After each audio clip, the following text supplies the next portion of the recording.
you enjoying working with the quarterbacks this year?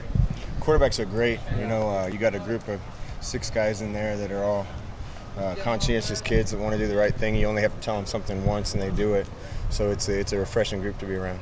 What's the biggest difference between Jake and Jeff from spring to now? I think both of them are growing every day, starting to understand the offense a little better, distributing the ball a little better. I think both of them, it's just a matter of getting really consistent.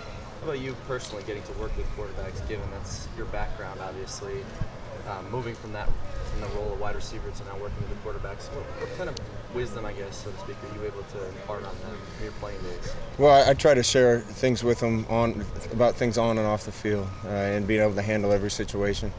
We got some great kids with great character, so I don't think it'll be a problem for them. But anytime you can pass on lessons that you learned, sometimes the easy way, sometimes the hard way, I think it can only benefit the guys I'm coaching. Does it make you feel like you're even more valuable in that sense? I think they're lucky they had health for 2-3 years. Mark's a really good coach, really good quarterback coach. Sometimes it's beneficial as a player to have more than one voice. I remember when I went from one DB group in the NFL to another and learned what I learned from a new guy and took what I learned from the old guy and put them together, I was a better player. So hopefully they're getting some benefit of both. But Josh Huff is a guy obviously you've worked with a lot in the past.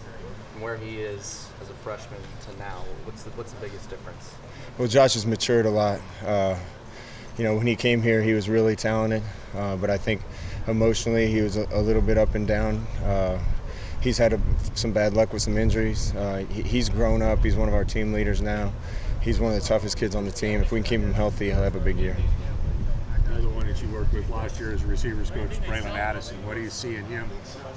His biggest areas of improvement this year. What does he yet need to work on? Braylon's having a tremendous camp. We were expecting a lot of him after having a good spring, but he's put even more together in fall camp. He's been one of our best weapons out there, and we're looking forward to a good year with him. Kind of also following up on your background, you had the good fortune of playing for a number of widely respected coaches, Bill Walsh, Parcells. What did you bring from each, and maybe who was perhaps the strongest influence on you? Well, in my current role, it's Mark Helfrich and Chip Kelly. As far as learning football and just kind of a life standpoint, it's Coach Osborne, and learned a lot from Mike Tomlin and Raheem Morris in Tampa too. And you're able to bring that to the kids and frame it in a way that they can relate to it? Well, luckily there's no copyright rules in coaching. Otherwise, all the phrases I stole from all those guys, I'd be getting sued for it. But so many good lessons from so many smart guys. The best you can do is remember a bunch of those and use them when it applies. And Marcus, last year as a freshman, redshirt freshman, he demonstrated a lot of poise and a lot of composure. What do you want to see him improve at this year? I think Marcus has gotten better. I think he's bigger and faster than he was last year. He's really accurate. I think his grasp of the offense is even better. We're going to try to let him be more of a playmaker this year and do some things. And anytime we have the ball in his hands, I think good things will happen quite often. Thank you very much. Scott. Yep.